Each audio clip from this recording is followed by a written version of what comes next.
Hello, welcome back to Suffolk and Norfolk Outdoors. In this video we're going to show you how to make an incredibly simple way to organise your bait and tackle at the back of a boat. We're going to be making a bait table. It can be a cut board, but essentially it's a way of keeping your tools nice and easily to hand. It's a place to keep all your mucky stuff, all your bait and your hooks in one place, and to be honest it can be made as a bit of a centerpiece at the back of your boat that can detract away from any of the other muck that can be lying around. Really easy way to smarten up the back of your boat, and a really practical and simple way of organising and taking care of your hooks and bait. I've made a couple of different designs, so I'm just going to talk you through those and then we'll get on with the process of actually making one. But again, incredibly simple and doesn't cost a lot of money either, with very basic tools to make it. This is the board I use the most. It's made out of a fairly large chopping board. The same size that I'm going to make this one out of on the video today. It's got tools. I normally have a pair of scissors up there. Got to keep all the tools safely out of harm's way, but also easy to reach when you do need them. Made a little bit back there to hold the breakaways, and usually this is the cutting point. It's nice and solid, and that's where we bait up, trying to keep all the muck and everything else away from the actual fishing part of the boat. Then in this part we put the pre-baited hooks. So we'll bait up and cut up on this section and then put the baited hooks so that the hooks are out of the way when you're cutting and things like that.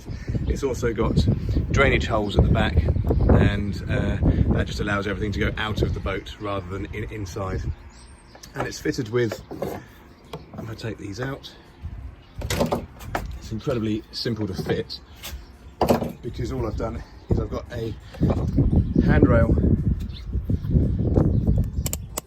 underneath there with a couple of clips, and I've put a bit of wood just to hold it up slightly so it can, when needed, go backwards and forwards. And at the end of the fishing day it's very simple, hold one side, off it comes, and you can just wash it over the side. All very easy. Also got this slightly smaller one. This one's perfect because it's really solidly on there, it's not going to come off. And when you tilt the engine up, you can just leave this on and it just tilts forward and back, but with the same principle of just a quick release, take it off, wash it over the side of the boat, and it's job done there. Okay, so I've got a 600 by 450 chopping board, cost under £20, delivered to my door. It's 10mm thick and it's an incredibly versatile material to work with. Don't worry about making the cuts beautifully perfect every time, because at the end of this we're going to sand it all down, make all the cuts look flush and make it look really good anyway. And to be honest, you've got to remember what you're going to use it for. Yes, it's lovely to have a nice new bit of shiny kit on your boat, but it's going to get covered in all sorts of bait and get cut up and scratched and covered in dirt anyway, so making it look pristine, it's not going to last very long looking that way, so don't worry about it too much. You could also, if you wanted to, you could make a smaller one, and you could use that in a kayak or a smaller boat as well, depending on how you fish and what you want to actually use it for. So first things first, I'm going to use one board for this, so it's going to be slightly smaller than the one I've just showed you on my boat, the larger of the two. I'm going to use one board and I'm going to have 4 retaining walls on it. Okay, so I'm going to have a larger wall at the back and a shorter lip at the front, just to stop anything rolling into the boat in any waves and stop anything bouncing out the back. Okay, so make those marks, make those cuts, and then we're just going to pin it all together.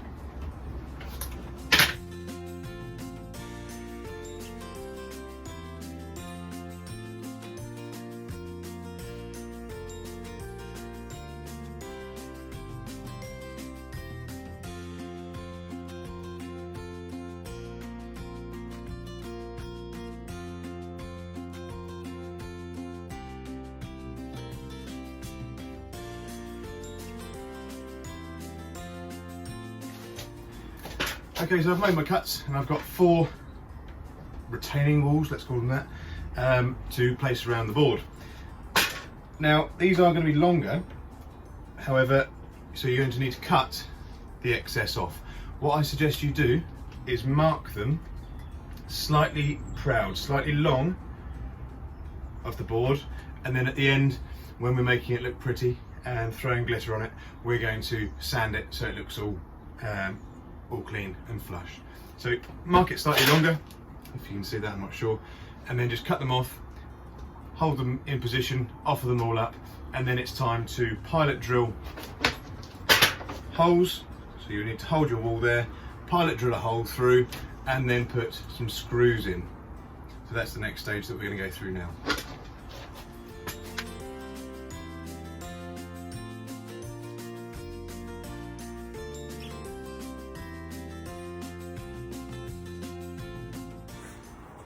Okay, when we're at this bit here, to make the joins a little bit better and cleaner, if you're using the edge of a board, it's got a curved corner.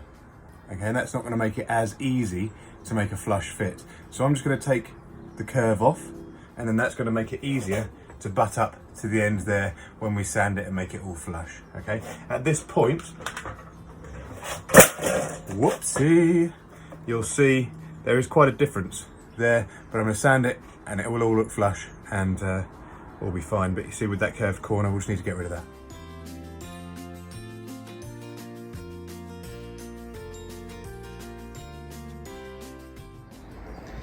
Just put this in place. I've cut it to size, but no, I've cut it just shy of the front so that I can put that front one on there.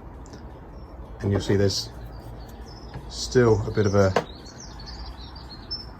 difference there, but that's fine because that'll all sand down and look perfectly smart at the end.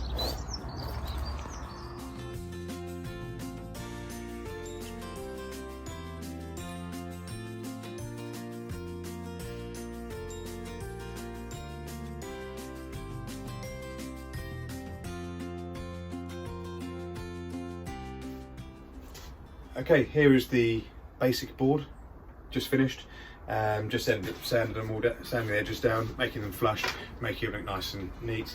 How you modify this from now has to suit your own boat and your own fishing needs. Whether you're a bait fisherman or a lure fisherman, you might want an area for cutting baits, you might want an area for keeping your lures nice and clear and clean. You could drill holes along the side here to house your tools and equipment, to keep the sharps out of the way. Along the back you could drill drain holes so that all the water and anything like that drains straight off the back over the side of the boat so it doesn't come in.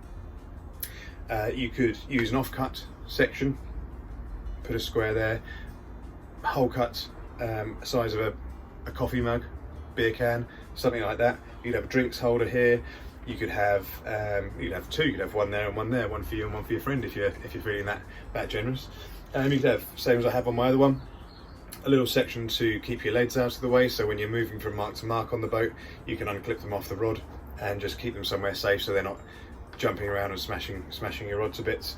But there's a lot of possibilities, and really you've got to make it fit for your boat. So whether it's this size that you make or a smaller or a larger one you make, I just wanted to show you how easy it was and how cheap it was to actually make this, and it will change the way that you fish off the back of your boat in terms of organisation and cleanliness. Hopefully I'll have the floor done in the next couple of weekends, and I've also documented that, so I'll put that up on the channel, and then we'll be able to get some fishing done, and I'll take you out a few times on Alaska. Thank you very much. I'll see you soon.